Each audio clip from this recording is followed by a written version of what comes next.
First of all, good afternoon, everybody. It's a pleasure to be here.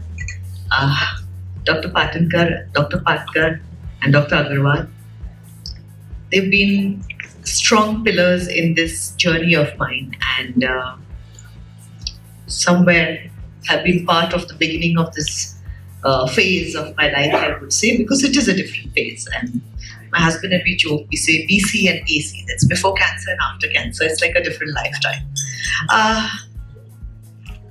Like you said, that I don't think I'm a champion in the sense of kind of trying to. My voice is much softer than what was going on before. I'm not going to hear. Sorry about that. I can't really shout so much, but you were right about it, that we need to demand. And what happened was that I did not look at what was happening to me and did not ask too many questions as I should have. Couple of points to that. Probably it comes from the fact that as women, without knowing in the subconscious, we are all taught Sahin Shakti bahut achhi baat hoti hai. So you're taught that, you know what, be tough, bear the pain. You have to bear a child, bear the pain. We're all being told that somewhere.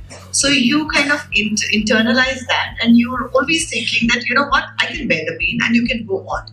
And I kept telling myself that I'm putting in an 18-hour day. So obviously I'm fine, I'm not dying, but I was. And then I look back and I say, how did I do that? So then the question was that, why did I put up with this pain? What was I waiting for me to collapse?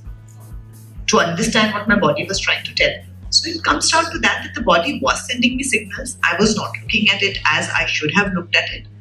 Half of the time we say that, yeah, but I've told my doctor, so it should be okay. But we forget doctors are human beings too. And they're looking at, especially in our country, the kind of patients they're looking at and the kind of numbers they're looking at. It's really not possible for them, to blame everything on doctors and say, why did they not? I mean, how can they? It's my own body which was telling me and I did not listen to it. So why expect somebody else to? So I think we're already putting on a lot of burden where doctors are concerned.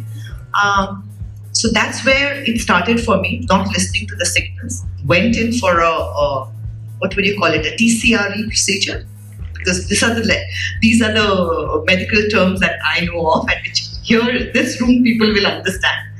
But and we were suddenly we discovered that there was something in there which was causing this whole thing, all this while, and. We came out of there and then we discovered that it was not just there, it was all over. It was spreading really fast and it had spread to a lot of areas, and basically it was the fourth stage. So I don't know how I had pulled it off till then, but that was the shocker. So Sonali, from the perspective of the diagnosis, from the perspective of the guidance that you received, do you have any reservations about the quality of care that you received here? Not at all. But I would say I did go to the US. I went to New York for my treatment. My husband was very clear about it. He said, I don't want to take any chances. And the reason I think I was literally fighting with him. I'm like, my child is young, the home is here, and we're just picking up. And it was literally 2 days after the diagnosis that we had packed our bags and we had left. And I didn't know when I was coming back, what was happening, where I was going for. It was just the two of us. We had not really had time to discuss it with too many people, and we had just taken off. He had got the appointments and we had just taken off. So I kept fighting with him, saying that, how can you just stop everything? But when I reached there and I got to know the extent of this, somewhere I did honestly feel, thank God I'm here. I think that comes from the fact that there are a lot of things that now in hindsight I look at, and it was probably an instinct, but where he came from, and as he explains it to me, he said that, I know we would have got great care here, and touch wood, we have the means to, and the connections to, and the relationships where we could tap on people. But the fact remains that we went to a place where this is what they dealt with. The only disease they dealt with was this. So his logic was that if for so many years they're only dealing with cancer and its various types of cancers, so much so that the place that I went to, the entire building was dedicated to just these type of cancers. That means there has to be something in which, when you're obviously doing it constantly for so many hours, there's definitely going to be more data that's collected, there's going to be more intuition that is going to be there. He said, you were at the stage where I did not want to take a chance on this.